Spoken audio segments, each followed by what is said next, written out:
On November 23, 1923, a tall, thin, 45-year-old man stood on the deck of his cargo ship off the coast of New York, waiting to be arrested.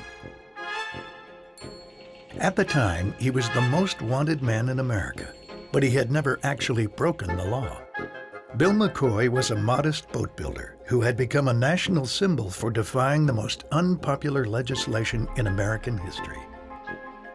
This gentleman crook was the pioneer rum runner of the Prohibition era, a man of innovation and maritime tradition who fueled the Roaring Twenties by transporting liquor along the American coastline and challenging the U.S. government to a war on rum. McCoy was a new generation bootlegger who earned the name the Real McCoy because he always delivered undiluted alcohol. His whiskey, gin, and rum were always uncut, and his patrons loved him for it. The legend of the Real McCoy is that this was an honest man, a straight shooter, and if you bought booze from him, you wouldn't die or go blind. He became a household name in less than a year and embarrassed U.S. authorities by constantly beating them at their own game. People wouldn't obey the law. That's what was unanticipated.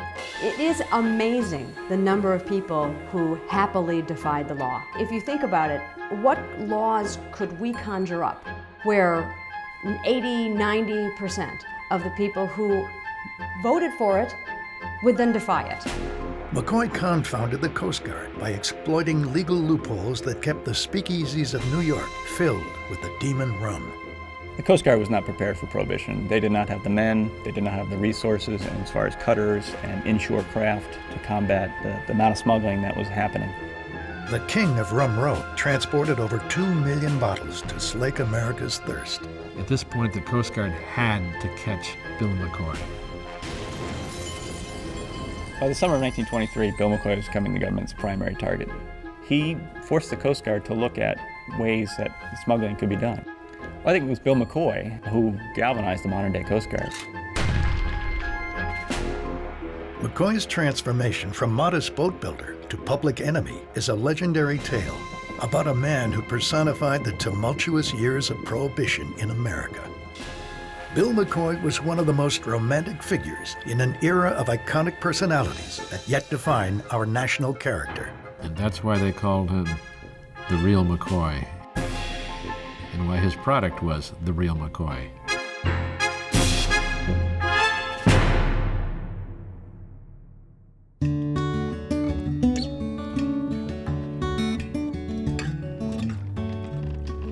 Bill McCoy was born in 1877 in Seneca Falls, New York. The son of a stonemason, he chose a life at sea over the footsteps of his father. He began his nautical adventure by entering the Philadelphia Maritime School at the age of 15, where he spent 2 years on the training ship USS Saratoga, crossing the Atlantic and learning the ropes for what would become a life at sea. Well, insofar as he was other things, such as a boat builder or even a clown, I suppose, at times, he finished first in his class. He was a leader, and those things sort of fell in behind that. In his early 20s, McCoy returned to the family home in Holly Hill, Florida. He went into business with his older brother, Ben, designing and building boats for wealthy customers like Andrew Carnegie. They also ran excursion boats and delivered cargo between Daytona and Palm Beach, Florida. By 1919, a 42-year-old Bill McCoy fell in love and eloped with 20-year-old Maud Clock, the daughter of a prominent Daytona surgeon. Life was good for McCoy, but the winds of change were blowing in America, and the U.S. government was headed down a rabbit hole.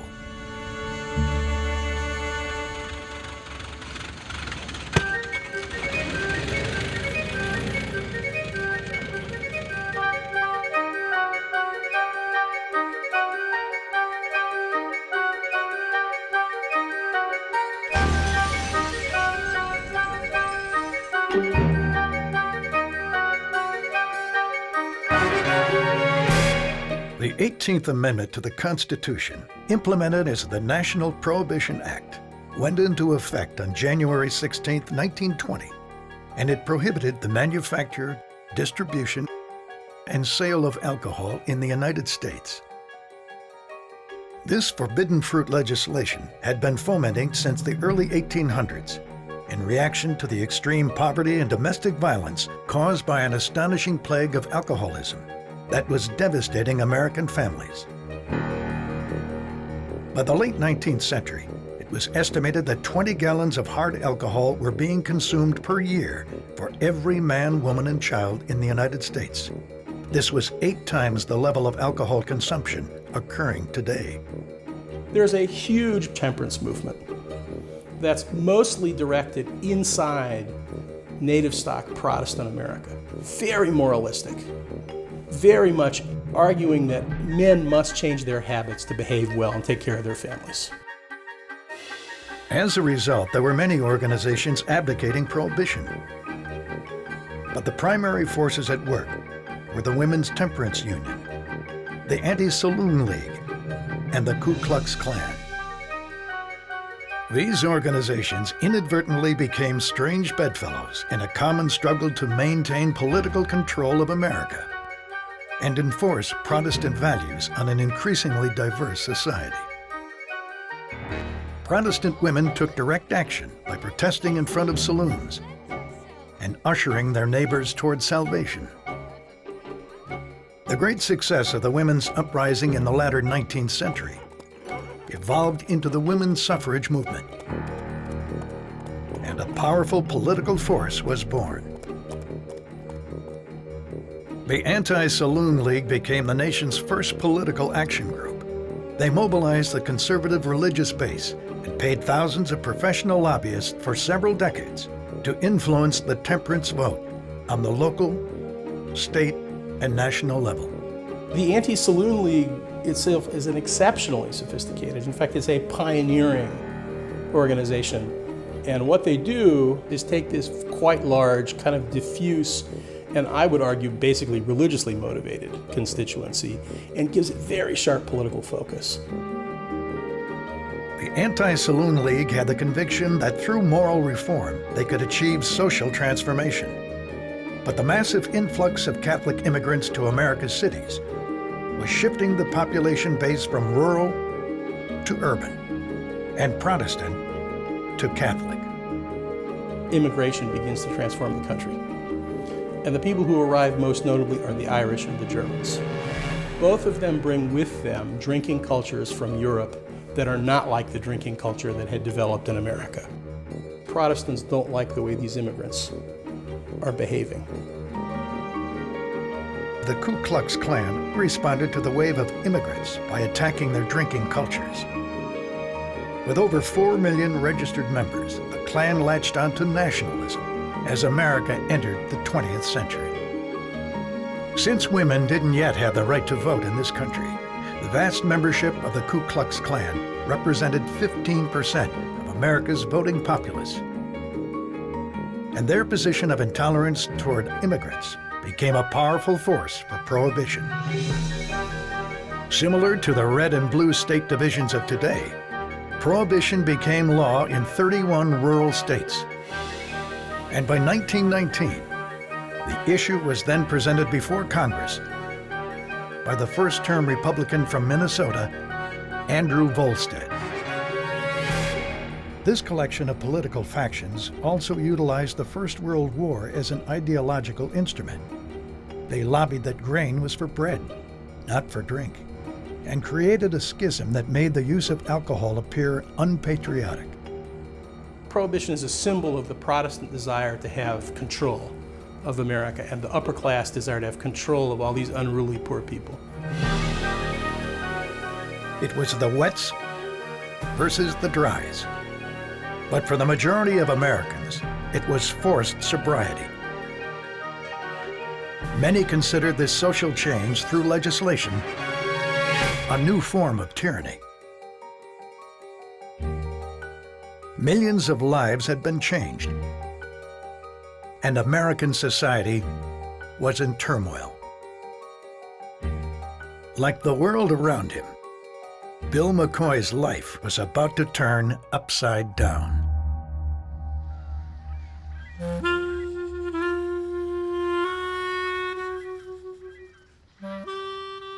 It began when the sluggish economy of 1920 forced the McCoy brothers into a financial corner. Wealthy clients commissioning new yachts were scarce. To make matters worse, Bill's beloved parents both died, and his wife Maud left him after only 6 months of marriage. But Bill McCoy, ever the optimist, came up with a new plan for business and adventure. The first opportunity was when a man that he knew came along in a car that he didn't know. And the man was dressed up in a way he'd never seen him before. And this immediately intrigued him. How had this man come into all this money so suddenly? And the local fellow was very glad to tell him exactly how he did it. And he said he had done this by transporting liquor. And Bill thought, well, if this rather shiftless person can do this, I bet I could do this a lot better because I'm a hard worker and I know how to run boats. Now, although he was a teetotaler himself, Bill thought that the prohibition law was ridiculous, and so he had no compunctions about breaking it. Furthermore, he knew that because the law was there, it would make whatever he did more profitable. Since the McCoy brothers had great experience in transporting cargo by sea, and they saw little enforcement of this law from local authorities, the fun-loving McCoy convinced his conservative brother Ben that it would be a timely adventure. Things were changing enough in his life so that when he had an opportunity to make money in a different way or slightly different way and still use boats, he was open to that.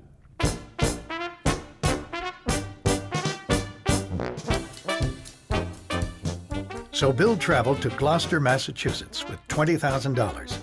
He purchased the Henry L. Marshall, a 90-foot fishing schooner that needed a lot of work. Bill didn't know it at the time, but this would be the boat that would change America forever. During the 5 months it took to refit the Marshall, Bill stumbled across something unexpected, the love of his life. She was 114 feet long and weighed over 60 tons. Her name was Arethusa, and she transfixed Bill at first sight.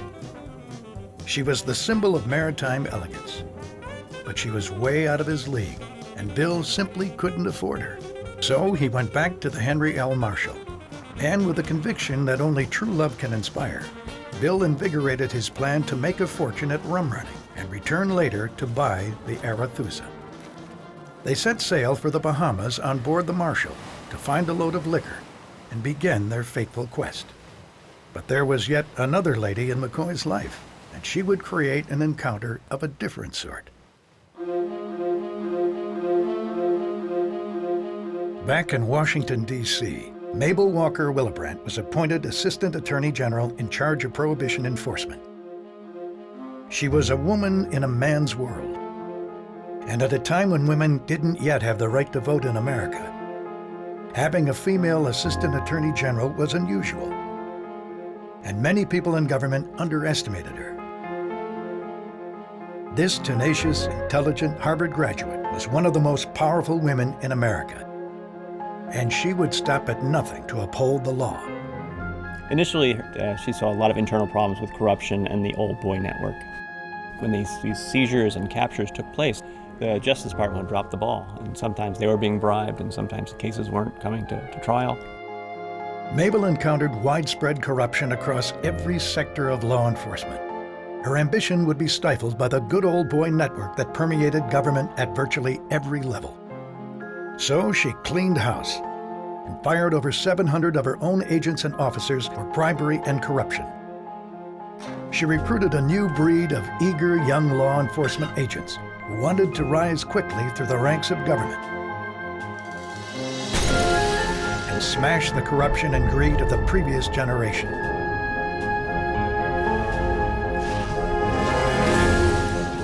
In favor of a national baptism by law. It would be a rebirth of the criminal justice system in America. And one by one, these true believers would strive to convert the mainstream and slow this destructive flood of corruption.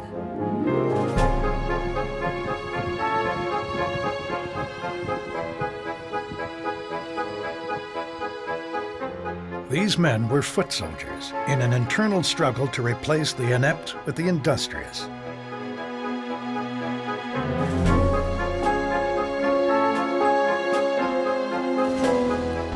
They were more than just born-again officers. Their leadership would endeavor to destroy this American delirium. And they happily seized the opportunity to enforce the Prohibition law and reinvigorate the criminal justice system.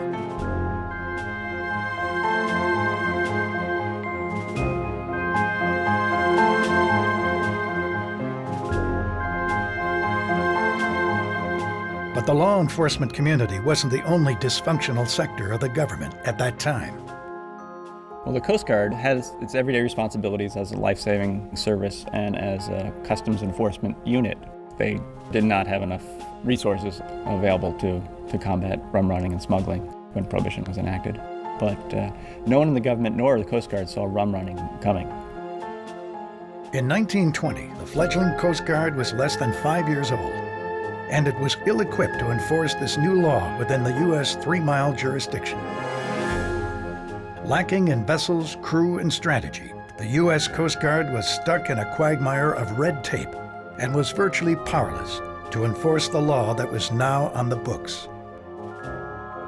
And the government was blind to the fact that the rum war would be expensive.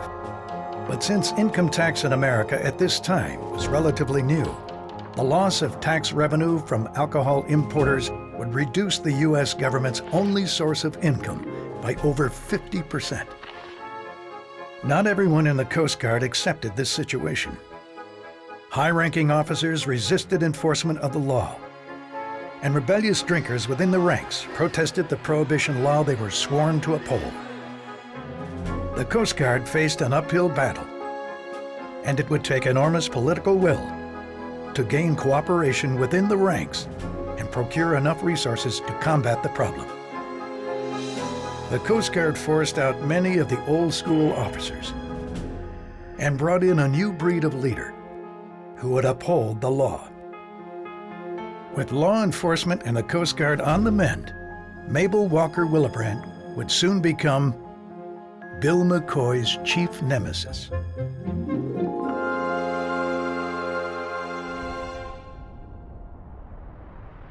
"800 miles southeast of Washington, D.C., Bill McCoy and his crew on the Henry L. Marshall sailed into Nassau.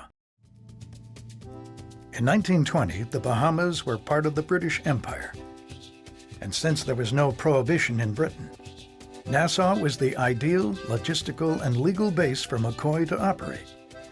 McCoy's first opportunity to move some liquor came when a man offered to charter the Marshall and bring a load of rye to Savannah, Georgia.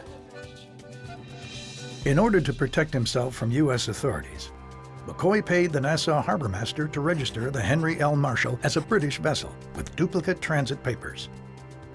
These papers stated that McCoy was moving liquor from one legal port to another, and the U.S. Coast Guard could not interfere. With 1,500 cases of rye on board and the Union Jack proudly on display, the Henry Marshall headed up the warm blue road of the Gulf Stream to Savannah, Georgia. The real McCoy was now in uncharted waters, and he was about to make a big mistake. In the early 20th century, the territorial waters of the United States extended from the shoreline to 3 miles offshore. Any vessel that entered U.S. territorial waters was subject to the laws of the United States, including the Prohibition law. At this point, McCoy hadn't figured out that he should really stay outside the 3-mile, as it was then, limit. And he took the Marshall inside to the shallow water there and was unloading it directly to very small boats. And a vessel came by in the mist there, and he thought it was a government vessel. And he thought, oh my God, first trip and we've been nailed right away. I'll never do this again. And he didn't. Fortunately for him, it was not a government vessel. He was able to escape, but he learned that lesson. McCoy had unloaded all 1,500 cases of rye at Savannah, and in 2 weeks' time had earned $15,000 profit, which was more money than he could make in 5 years as a boat builder. He also realized that as long as he stayed in international waters, he wouldn't actually break any laws. He quickly sailed back to Nassau, where his charter client reloaded the Marshall with 3,000 more cases of bourbon. And they went to New York, where they arranged for small boats known as contact boats to go through U.S. territorial waters out to the Henry L. Marshall. Then McCoy unloaded the liquor in the relative safety of international waters. So that was the defining moment for the whole era, because it allowed an infinite supply of booze to come into the United States. Prior to that, there was a very finite amount of liquor in the United States in bonded warehouses and stuff that could be made in the backwoods and stills. On that voyage, the Henry L. Marshall became the first rum runner, and Bill McCoy had just invented Rum Row. Now, that event did not go unnoticed by other people who were interested in making money in this fashion. In a matter of months, dozens of McCoy imitators flocked to Rum Row to fuel the incredible growth of gin joints in Manhattan. They created a floating world, an alternate society within sight of the metropolis of New York. McCoy recognized the opportunity and borrowed money from his gangster clients to buy the Arethusa, and eventually 3 other boats that would comprise McCoy's defiant armada. At this point, I don't think the gangsters had the reputation that they did later on, and he could still compartmentalize a bit there and think that, well, this is just a loan, and loans come from bankers and bankers or whatever, you know.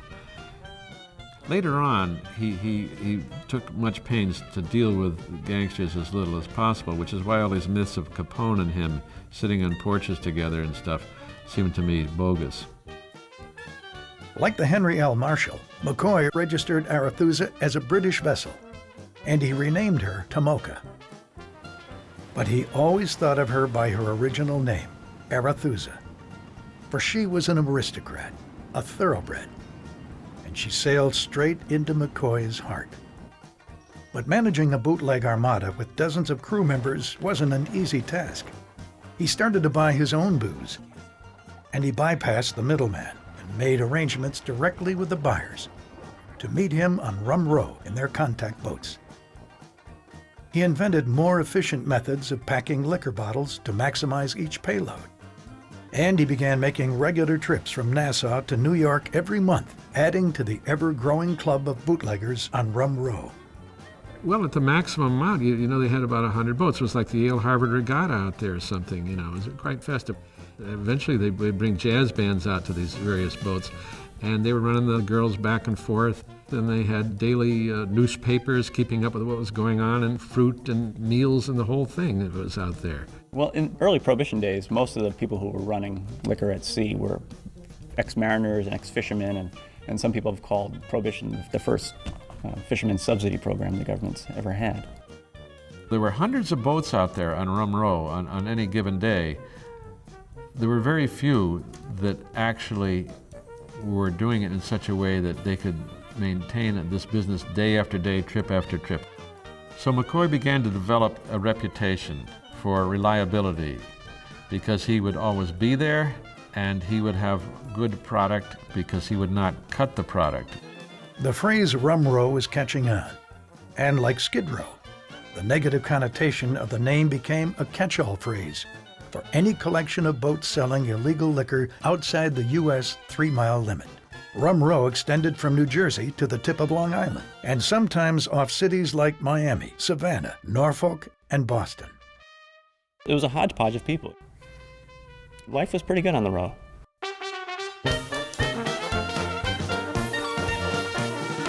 McCoy and the other rum runners developed new technology to fight the war on rum. They built false bottoms in their contact boats to hide the liquor. They installed rheostats to dim the lights at night. And they replaced their 50-horsepower motors with 500-horsepower Liberty aircraft engines, essentially inventing the speedboat in order to outrun the Coast Guard. Now, when you have the old workboat engines and the Coast Guard with their Stirling engines, they're not much more than that. You sort of go chugging along, bump, bump, like this, like a couple of ducks chasing each other. Then you put these Liberties in here, and zoom! Since radio communication was still in its infancy, most of the Coast Guard vessels didn't have radios in those days. which made it even easier for the rum runners and normal, law-abiding citizens who sometimes got into the act. There's all kinds of stories about good citizens, finding this stuff, and they would bring it up on the beach when the Coast Guard wasn't around. They would plant the bottles in their gardens, and to keep track of rye and gin and so forth, they would put like peas for gin and carrots or something for rye, the little things you use in the garden. Then when guests would come to dinner or something, they'd go out and dig up some carrots, and they'd bring whatever it was in there. But back on Rum Row, Bill McCoy set the price for liquor. Since his booze was always uncut, he got top dollar. And the deck of Arethusa looked like the floor of the New York Stock Exchange, as supply and demand on Rum Row was based on McCoy's published rates. So many boats came and went. McCoy never had time to count the wads of money shoved into his hands, or even track the number of cases going over the side. His clients became his friends, and at the end of every trip, the money always added up. There was honor among these seafaring brothers. The news media grabbed hold of the story and made heroes of the rum runners and embellished their stories of camaraderie and daring do. The media cast Bill McCoy in a glamorous light, and after only a short time at sea, the legend of the Real McCoy had become a national obsession. Bill McCoy had become bigger than the Coast Guard, and something needed to be done.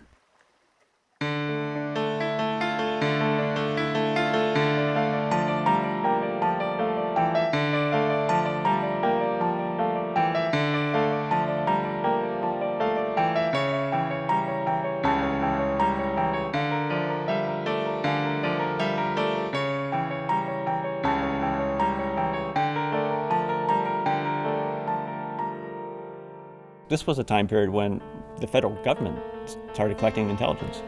Prohibition was the beginning of the intelligence movement spying on the American people.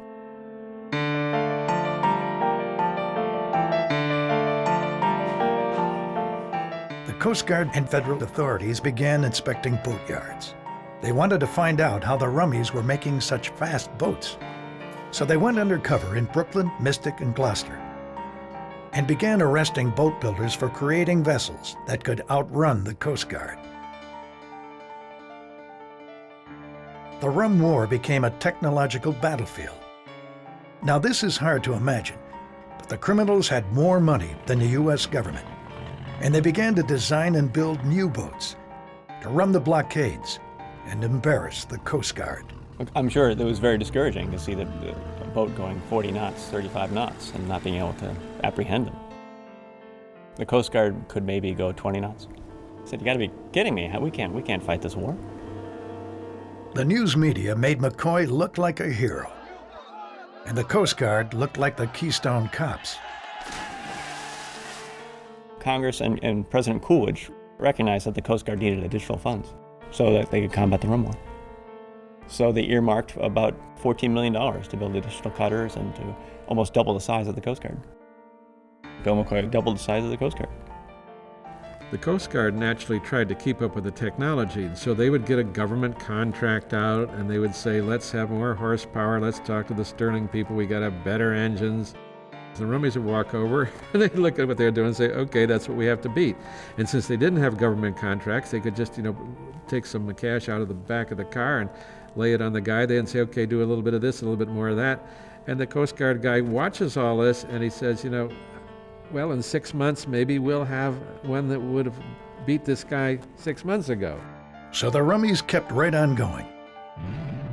And they forced the Coast Guard to adopt a new tactic. They started shooting at the contact boats. Coast Guard was just trying to get their attention because these guys driving the boats couldn't hear. These engines were so loud, they couldn't hear the Coast Guard firing at them. So at night, they'd fire tracer bullets and they shoot over the bow and just try to get their attention. And once in a while, they've killed people. They killed people.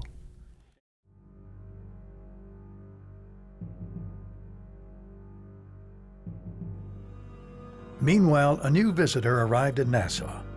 U.S. Customs Agent Pete Sullivan showed up, looking to collect intelligence on Bill McCoy. But McCoy was hard to find among the growing crowd of bootleggers, mobsters, and nefarious characters who had descended on Nassau.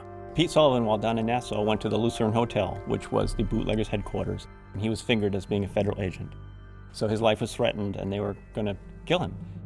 But it was McCoy who came to his rescue and said, no, he's a friend of mine, he's on the square.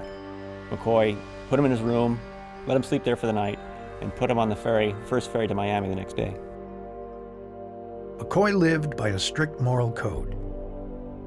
He had to save Pete Sullivan's life. This is what makes McCoy different from other criminals of the time period.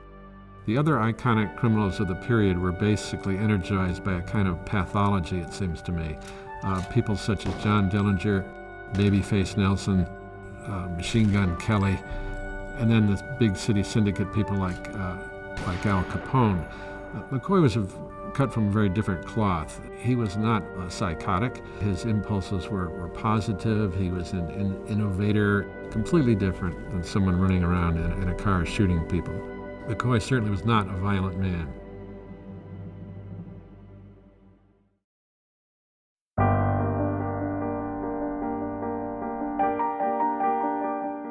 Back in New York, the crew of the Henry L. Marshall was being arrested, and the boat was impounded for selling illegal liquor. The problem began when the captain of the Marshall went ashore. He got drunk in a speakeasy and bragged about selling booze to one of Mabel Walker Willebrandt's undercover agents. The agent notified the Coast Guard, and they captured the Marshall in international waters, citing that the Marshall had illegal exchange with small contact boats from the U.S., and it was this exchange that placed the Marshall in violation of U.S. law. The Coast Guard felt it had enough jurisdiction to go out and seize the Marshall, even though the Marshall was in international waters. But the U.S. government claimed that shore contact constituted an illegal act, and the owners of the vessel, Bill and Ben McCoy, were indicted in New Jersey. By the summer of 1923, Bill McCoy was becoming the government's primary target. He forced the Coast Guard to look at ways that smuggling could be done, and McCoy was the first case the Coast Guard had. The government had good reason to silence his legend. He became the face of Rum Row. They found that if they could get McCoy, they could pretty much turn things around because he was, after all, the symbolic leader. Just the same way that a few years later, they created the idea of public enemy number one with Dillinger and people like that. They would concentrate on one person because they figured they could nail him, then they would get this great moral victory.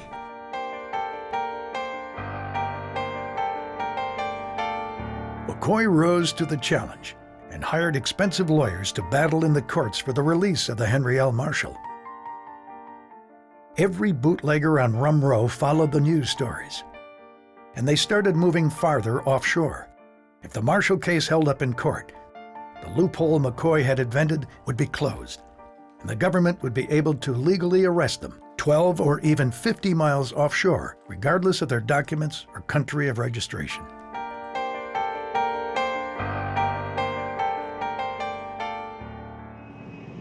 Despite the mounting difficulty on Rum Row, the demand for liquor in New York increased. Instead of reducing liquor consumption, Prohibition caused the number of liquor establishments in New York City to double in the first year.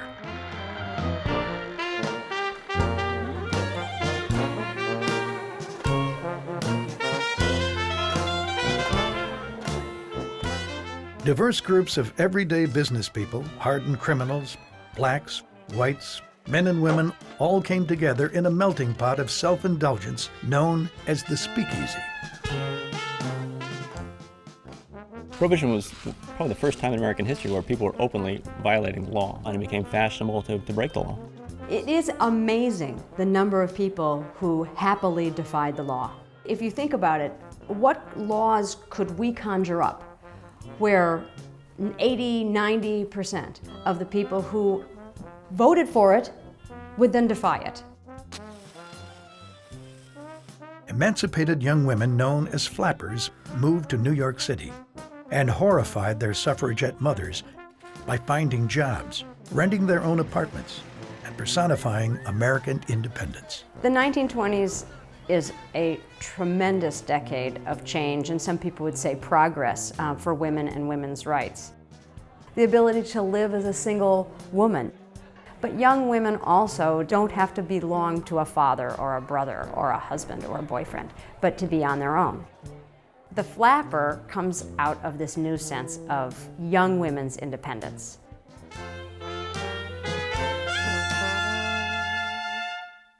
For most Americans, the 1920s was an exercise in survival. Thousands of people died from contaminated alcohol. Crime skyrocketed, and American society began to slide toward the Great Depression. But out of turmoil, opportunity was born, and enterprising criminal organizations found it easy to recruit foot soldiers who had nothing to lose in this time of chaos.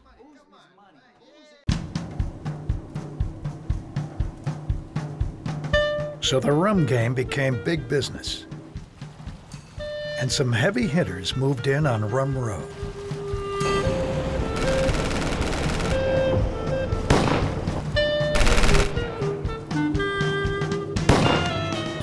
This was the inception, the beginning of organized crime. When things started escalating and piracy and hijackers became part of the norm, it began to turn dark and dangerous. The small operators began to be forced out by the big syndicates. But hijackers were only half the problem on Rum Row. By now, the Coast Guard had finally received the assets they needed to fight the rum war. They implemented a picket line strategy, using a combined fleet of destroyers, gunboats, 75-footers, 36-footers, and harbor craft. Hundreds of ships were used to disperse the rum fleet and impede their resupply efforts in order to starve out Rum Row. Once the Coast Guard got the assets and became organized, it was at that point that the Coast Guard started becoming the Coast Guard we know today. These were honorable men conducting a difficult and unpopular task. They shed their Keystone Cops image and cut off the rum fleet from their supply lines, forcing the contact boats to dump their cargo rather than get caught with the goods. The tide was changing, and hundreds of spotlights were searching for Bill McCoy.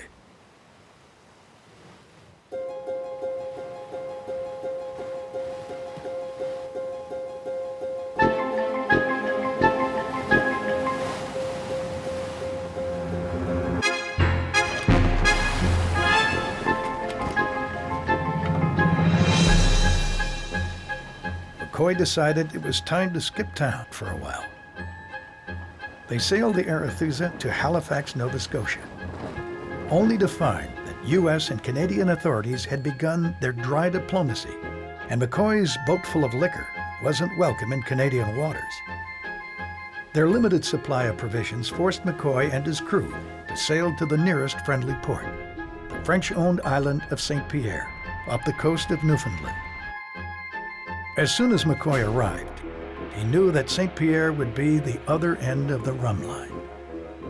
And now he had the French islands, which were very close by the Great Circle route to Scotland and the Scotch and the wines of France and all of that good stuff. And so he could just move from one end to the other, pausing in between off New York, and offload there, with Nassau on one end and St. Pierre on the other. This was the high point of the rum game for Bill McCoy. He now had 5 boats making regular trips from Nassau to Rum Row, to St. Pierre, and back to Rum Row.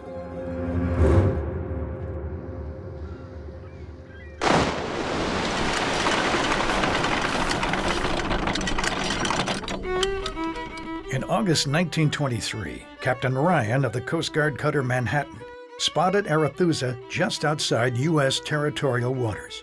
Since McCoy was already wanted in New Jersey in connection with the capture of the Henry L. Marshall, Captain Ryan sent an undercover crew to apprehend McCoy. But they didn't know that McCoy had just recently purchased guns to protect himself from hijackers. And McCoy didn't like the look of these guys.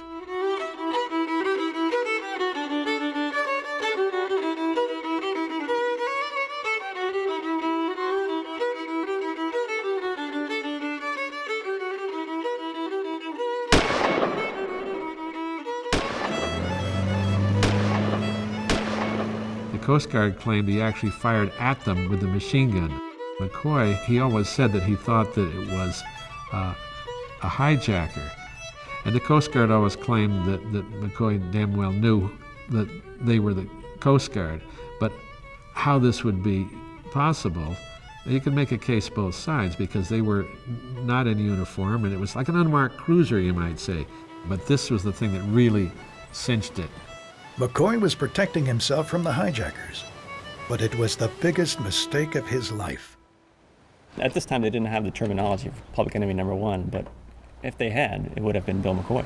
And I guess the Department of Justice started working with the Department of State, which started working with the Department of Treasury, to all kind of focus in and narrow in on Bill McCoy. At this point, the Coast Guard had to catch Bill McCoy. McCoy didn't know that he'd become the most significant law enforcement target in America. He also didn't know the U.S. government had secretly negotiated a treaty with Great Britain, allowing the U.S. Coast Guard to arrest McCoy in international waters, even though Arethusa was flying the British flag.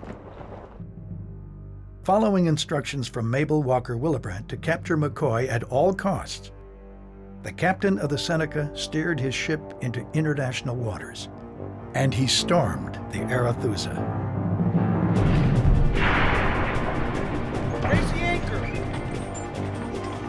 Get those sails up!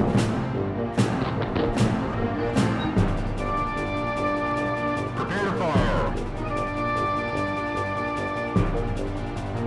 Stand by.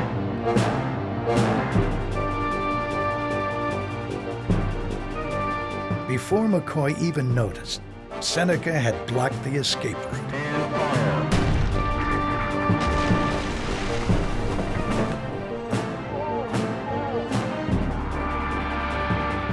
Seneca pinned Bill McCoy in about 6.5 miles off Seabright, New Jersey, and sent a boarding party over. The Coast Guard sent a Lieutenant Perkins. He was the boarding officer and the arresting officer, Bill McCoy.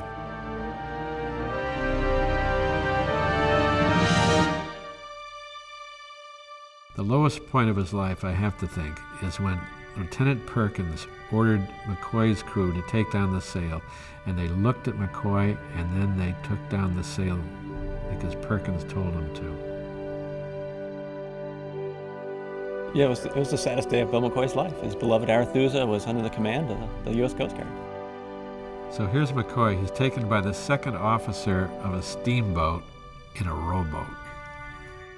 On November 23, 1923, the Robin Hood era of rum row came to an end. Prohibition would continue for another 10 years. But for Bill McCoy, the rum running was over. This was a momentous event in the rum war. I think it was a feather in everyone's cap to have gotten Bill McCoy. Mabel and even the administration, they got their man. While awaiting trial, McCoy was visited by U.S. Customs Agent Pete Sullivan, an unexpected friend who came to repay his debt to McCoy for saving his life back in Nassau the year before. Sullivan used McCoy's fame to help his cause. He took Bill on a tour of Washington, D.C., so that congressmen, federal agents, judges, and even Mabel Walker Willebrandt could shake hands with the real McCoy. McCoy was this figure of fascination with the federal government, that they want to know who this real McCoy was, this gentleman rum runner. And so people were eager to beat McCoy. He was a rock star. He was a celebrity.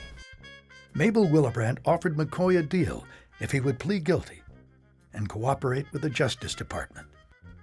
He knew the politicians, and he knew the syndicate boys, and he knew the little guy down the road who picked the stuff up on the shore, everybody, the whole line from one end to the other. And he, more than anybody, could have really ratted all of that system out. Bill McCoy was able to negotiate the charges being dropped against his brother Ben in exchange for pleading guilty, but he refused to become a snitch. On March 25, 1924, McCoy entered the Essex County Jail in New Jersey to serve a 9-month sentence. But life in jail was not very difficult for the famous McCoy. There's evidence that he spent several nights in the boarding house down the street from the jail with someone named Mrs. McCoy. And he was even spotted at Ebbets Field in Brooklyn, with the warden of his prison attending the Walker Shade prize fight. I don't think that Warden Blue was even paid off to do that. I just thought he thought, hey, this is fun, let's do this. I got Bill McCoy, let's go to the fights. But they were immediately spotted by the press. And the next day, Bill McCoy and Warden Blue ended up on the cover of the newspaper. Of course, when that happened, the politicians had a lot of fun with that, and the poor warden lost his job, and they transferred McCoy down to another jail.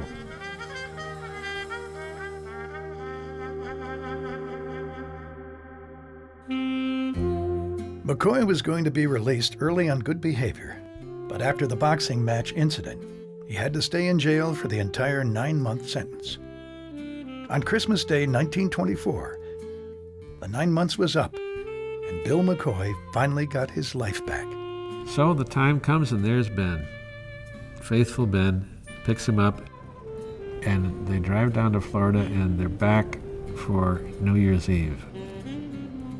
The McCoy brothers spent the rest of their lives living modestly together in the family house in Holly Hill.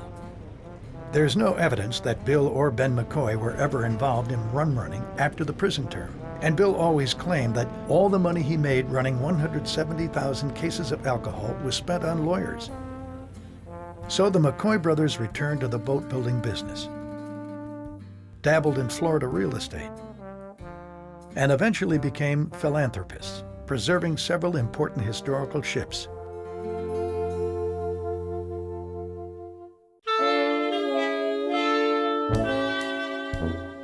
In the 9 years after McCoy got out of prison, the rum war continued to rage without him. The battle lines kept pushing further out to sea, but the government was never completely successful in stopping the rum runners. The political tides were shifting. The Great Depression shattered the nation's economy, which was already strapped by the rum war. Overzealous Coast Guard crews continued to kill rum runners, many of whom were unarmed local fishermen. And the carnage of the Valentine's Day Massacre in Chicago all contributed to the perfect political storm known as repeal. On April 4th, 1933, the 21st Amendment won the popular vote. Prohibition was repealed, and the biggest party in American history overflowed into the streets.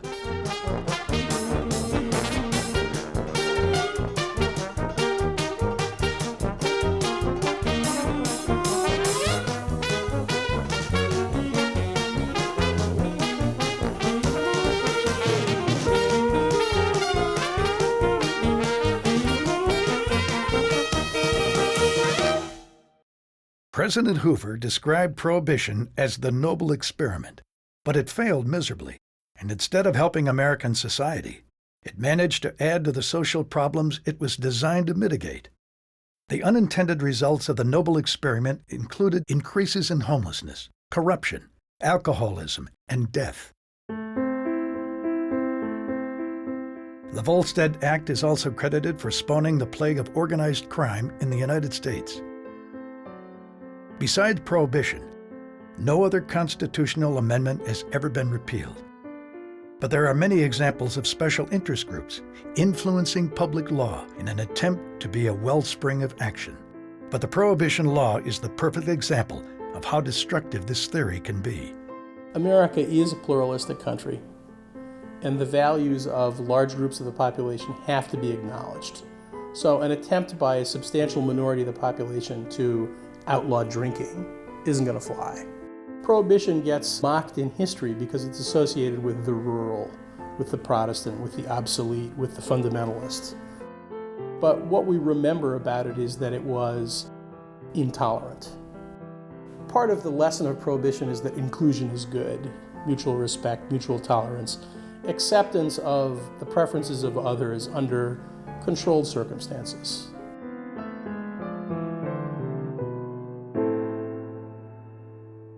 The Prohibition era was a make-or-break environment for the careers of thousands of politicians, law enforcement agents, and military commanders, especially those who were somehow connected to the fame of Bill McCoy.